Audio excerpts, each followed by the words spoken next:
Hello everyone and welcome back to a brand new video and welcome to round 12 of our MotoGP 25 career mode. Yes, we're back this weekend here for the Austrian Grand Prix. Of course, if you missed out on the video from Brno that went live yesterday, I would highly recommend going back and checking it out. Easily one of the best and most entertaining races so far this year, and it feels like we're slowly but surely getting there, and hopefully soon we can try and return to the top step of the podium. If we take a look at the championship standings, Adrian Fernandez still has a 38-point lead at the top of the table, but Jose Antonio Rueda is slowly but surely closing in on him at the moment. Tayo Furusato in P3, still ahead of Baqueras and Almanza. We are back up into P10 there, just 1 point ahead of Joel Kelso, and a handful of points behind Matteo Bertelli and Maximo Quilez. In the Moto2 class, it is still Arbolino ahead of Vietti, and now Jake Dixon there as your top 6 in Moto2 covered by just 10 points right now. That is an absolutely wild fight that we're going to be keeping an eye on to the end of the year. Bagnaia as well in the MotoGP class, 40 points clear now of a resurgent Marc Marquez, who is slowly fighting his way up the championship order as well. So yeah, a lot still can change throughout the second half of the year. Of course, get yourselves subscribed if you're new. We're trying to hit 4K subs here on the channel at the moment. And yeah, let's do this thing. Good morning from the RIVALRY. We're live for the second practice session in the Moto3 class. Only the first 14 riders in the combined standings will go directly to Q2. All the others will have to fight for the 4 remaining places in Q1. But it's always quite weird coming to the Austrian Grand Prix circuit on a MotoGP bike, because the track is actually different to what we get in Formula 1. And apparently I use my... oh no. I might have used a Formula 1 braking point there, down in towards the first corner. But yeah, obviously we've got this big chicane, obviously out of turn 1 after that very scary incident involving Valentino Rossi a few years ago. So just got to be really, really careful through there. Track limits can be absolutely brutal. But yeah, a lot of the curves and things like that are very, very different as well. I'm always quite surprised that this is a MotoGP circuit, but generally, the Formula 1 tracks in MotoGP do deliver good races, mainly because MotoGP tends to deliver better racing than Formula 1. I know it's sacrilege to say, but it is true. Making our way then, first lap where we haven't fallen off the bike. Track limits, though, I'm very quickly learning, are brutal around this venue, as Detweiler does a 39.0. We will do a 39.6, so not a million miles away. But yeah, I feel like we've got the AI at a really, really good kind of difficulty level right now. They're kind of a challenge, but we can compete when we nail it. I always think that's good. If, like, I absolutely nail it, I want to kind of feel rewarded. Oh, there you go. Angel Baqueras is gone, and I think we've just about been able to avoid him there. We're getting a lot of yellow flags, though, early on, and that's ruined this lap.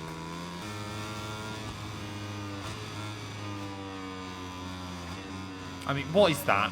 What is that? Is that Adrian Fernandez that's just done that to us? Yes, it is. I mean, how on earth are you trying to make that work? Well, Joel Kelso then becoming the first rider to dip under the 1 minute 39s there. It looks like everybody is very, very tightly bunched. A 1:39.4 from us. I'm going to try and do one more before I just give up with this set of tyres. Oh no, not another one down. Come on, man. Yep, lap's gone.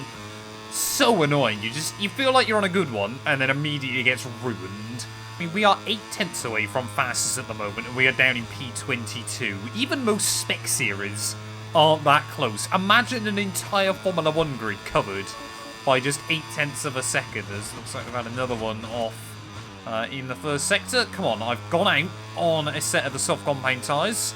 Low fuel, everything like that. We want to just get one quick lap in. It's really annoying when that warning that another rider's gone down kind of blocks the screen. Because, you know, I wish there was a way, at least in qualifying and practice, that you could set it so it only does it when it's a rider near you. But anyway, that's a big improvement then. Down into a 1:38.9. We find even more time through turn 1, but I don't think we've got the fuel to make it. I tell you what then, Jose Antonio Rueda, we've spoken so much about how Adrian Fernandez is just dominating this championship. He is really making a claim for himself in towards the second half of the year. Noah Detweiler, our teammate, doing a very, very good job there as we will end free practice even in P11. The goal this weekend is try and beat Alvaro Carpe. He is slower than me, so hopefully we can keep that up. Welcome back, all you MotoGP fans. We're live for the second Moto3 qualifying session. Just a few more minutes and we'll find out which riders will start from the front of the grid in tomorrow's race. I would assume it's how most MotoGP riders do it IRL, but where we're getting slightly more consistent with the game, where we're making less errors and able to find the limits just a little bit quicker, I'm trying to do more kind of out for one lap in qualifying, get a good lap in, dive back into the pit lane and then bolt on another set of the soft compound tyres. It doesn't allow us to do as many laps, but it's certainly, you know, if you get that lap nailed, can be very, very rewarding there, as that was mighty close to the inside curb. And that'll invalidate on that one. Well, that first lap time then not going to be a valid one, and it's not even going to be a particularly good one either, a 39.9. That's not a lap to write home about. Oh no, another one gone. Joe Kelso, yeah, thank you. Haven't seen anybody really fall off down there so far this weekend, but that's going to be that lap ruined as well. With the rate this session is going so far, I'm just going to be happy to get a time on the board at the moment. Maximo Quilez does a 1:38.3. We will only again do a 39.9. Right, come on then. I've loaded the bike up with fuel again. We've got time for, I believe, 2, maybe 3 more laps here in this session before the tyres give up. I want to, at the very least, get back into the 38s. At least get a lap time that feels like a representative. So as the first test is making sure you get through those first couple of corners, 6 tenths up immediately. There's definitely a lot more time to find in the second half of the lap. Just not quite sure where there's going to be another second. Sort of getting up on the grass slightly. Again, trying to use the rear brake a little bit more, especially when I just kind of overfire it into a corner. I'm getting better with it, but still certainly not reliable. Oh no, not another one. Yeah, invalidated lap again. How many times is that going to happen this session? So we just about stay on the bike through that final corner. This is going to be a low 1:39. Still not a great run. But I've just got no luck today. It always seems to be the laps where I make a little mistake are the only ones where no AI falls off around me. Again, we're going to find a bag of time through the final corner, but a 39.1, only good enough for P17. We just need one more improvement, and this is our last chance. As we take a look at the final results of the second Moto3 qualifying session, that's the end of our broadcast for today, and we look forward to seeing you tomorrow. That has got to be either the worst or unluckiest, or maybe both, qualifying session we've had all year. So many laps ruined by yellow flags, and then one little mistake right at the very end. P17 on the grid here in Austria. That was not what we wanted. Good morning to all you MotoGP fans. The famous Red Bull Ring Bull is watching over this circuit, which is about to be the stage for the Austrian Grand Prix. Just a few more moments and we'll switch to the starting straight for the Moto3 class race. Our director takes us to the starting grid where riders are trying to maintain their concentration before the start of the race. According to the weather forecast, the rain might stop soon, and in that case, we could see riders take a pit stop to change tyres from wet to dry.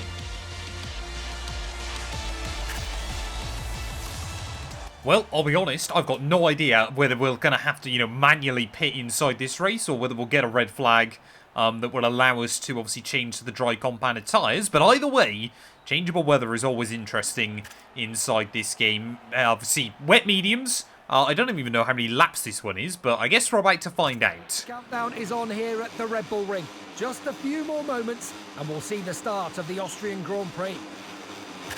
Well, here we are then, ready on the grid for the start of the MotoGP race here. 8 laps ahead of us in this one, 10 red lights. And it is going to be lights out, and away we go then for a very, very wheel-spinny getaway down in towards Turn 1. Let's just see how everybody navigates in towards that first corner. Oh no, we've had contact. I think that was with Riccardo Rossi. And immediately then, I think, yeah, like I said, I believe that is Riccardo Rossi that is instantly down. Obviously, the big one I'm trying to watch out for today is Alvaro Carpe there, but leaving our way through the first few corners. Try and get the power down on the exit. I think I'm actually going to opt for the 2 power setting early on in this race there, as Well, I'm happy we just haven't fallen off yet, but we are only about 4 corners in, and we almost came off there up at the top of the hill. Again, try and just limit the wheel spin on the exit, and of course we know so far this season just how good the AI can be in these changeable conditions. So we'll just have to wait and see as to how we get on early in this race there as well. Someone else, I think that's, yeah, Yuri, having a bit of a dive to the inside as well, in towards the next corner. You can see on the 2 power setting, we actually keep up quite well for quite a while. So it's just then when the AI dive bomb you like that and push you over, Stefano Neppa, we're going to go down. Riccardo Rossi is then also going to collect us.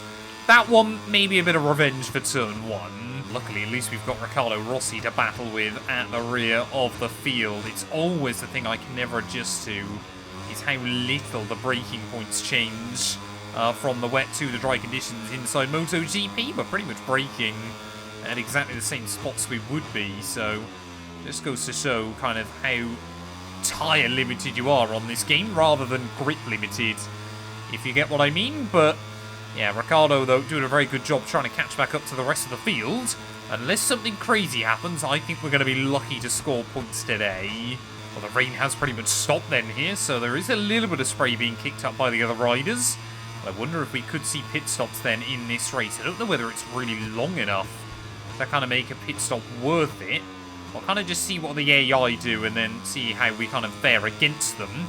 But yeah, these wet tyres, sorry, starting just to get a little bit cold, so yeah, definitely going to have to manage. Track conditions are no longer deemed safe, so the riders will have to stop and change their tyres.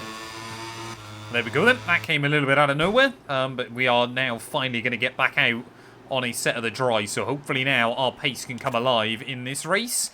I definitely do not want a set of the soft compound on, although we haven't got that many laps to go. We have got 1 fresh set. You know what? We'll gamble it. We'll try and use a set of the softs for the rest of the GP there, as definitely don't want that set. There we go. I believe that is, yep, full, fresh tyres, both front and rear. Trying to ride motorbikes on this game takes up all of my brain power. I can barely commentate. New tyres, new start. Everything's ready for the race to go again. Right, come on then. Let's see if we can get a bit of a better start this time. We've already had a couple of warnings on the board. It's going to be lights out, and away we go then. Of course, can't lose any places down into turn 1, so I'm not going to worry about that too much. The big one is Alvaro Carpe off through the chicane for the first time then. Alvaro Carpe really struggling off the restart then. He's dropped down to P25, so of course the one man that I need to beat in this race, and as long as I don't finish last... Whoa, how on earth did we make that work? Up into P21 we'll go. Thread the needle round about 6 separate riders there, so rather happy. I mean, we were very lucky, but I'm not going to complain about it, and well, I said early on how points might not be possible today. Maybe now, in the dry conditions, we stand a chance. Not when our teammate does that. What is Detweiler doing in this game, man? And that has completely screwed both CIP drivers. Well, our relationship with Noah Detweiler this season has absolutely fallen apart. If we do stay in Moto 3 next campaign, I will certainly not be wanting to work alongside him yet again. So I don't think we've been involved in as many incidents with anybody else throughout race weekends as we have with Noah Detweiler. So 4.8 seconds behind Alvaro Carpe. That is going to be difficult to recover by the end, despite the fact he's in 23rd. Well, I really don't want to sit behind Noah Detweiler for too long in this race, but it feels like every single braking zone around this track, I'm having to brake early because to avoid the bumps as someone else has gone down. No idea who that is. Oh, it's Rueda. Jose Antonio Rueda then out of the race. So Adrian Fernandez will be, well, I'm sure not very happy to see that. But that does his championship hopes a whole lot of good, as we were still over a second slower than the fastest lap last time round. To the inside, or we'll try to have a look on our teammate there. The tyres should make it to the end of this stint, but yeah, we're still 4.7 away from Alvaro Carpe. We need to try and get past Detweiler and hopefully never see him again, as try and get the run up the hill. Of course, myself and Noah as well, not going to give each other any other room than we absolutely need to there, and you can see now that little frowny face next to his name. We are not friends anymore. The teammate rivalry has perhaps taken a step too far this weekend. And, you know, I've had my beef with a fair share of riders so far this year. But it feels like more often than not, Stefano Neffa, sorry, not Stefano Neffa even, Detweiler has been the one to crash into me. Point proven. Thanks, buddy. I mean, what is he doing? I think David Munoz then late on has become a cropper in this race, but still able to keep going here. As I mean, look at that. When we got a clean run, 1:38.8 there, matching the time set by your front runners there, and we've taken well over a second out of Alvaro Garpe. That might not be the line through turn one. Might have overcommitted there, but it's just a bit difficult, isn't it? When one rider takes you out twice, especially when that rider is your teammate, what kind of chance do we have? This whole weekend has just been an absolute disaster. As we make our way then in towards the final few corners, it seems like it's going to be Maximo Quilez who is going to claim another win this season, and, well, definitely one of my championship rivals still, but not with a result like this weekend. We seem to run a pattern of scoring points 2 races in a row. Oh, Adrian Fernandez! At one of the very last corners of the race, Adrian Fernandez seems to have come off. So a weekend to forget for our World Championship leader there. But through the final turn, are we going to be able to get any closer? No, we're not. We took bags of time out of Alvaro Garpe, but it's all for naught. P23. While we wait for the director to take us to the Parc Ferme to meet today's stars, let's take a quick look at the final results of this Moto3 race. Well, there we are then. Maximo Quilez able to take the win by a couple of seconds there ahead of Bowsry. Batelli in P3 ahead of Jacob Ralston, with Dennis Foggia rounding out your top 5. Paqueros, Munoz, Lanetta, Almanza and Furusato rounding out your top 10. And there we go. You can see Adrian Fernandez, Noah Detweiler and Jose Antonio Rueda all failing to see the checkered flag. So, yeah, top 2 in the championship. And, of course, our teammate there. But, yeah, really a weekend to forget. Adrian Fernandez still leading the way, 38 clear of Rueda. Furusato, though, not able to capitalise on those top 2 struggling. Quilez now up into P8 as we drop down to 12th overall as well. And in the Constructors, we will lose a place to 658 as well. Thank you all so much for watching. If you have enjoyed, please do make sure to leave a like, get yourself subscribed, and we'll be back very soon.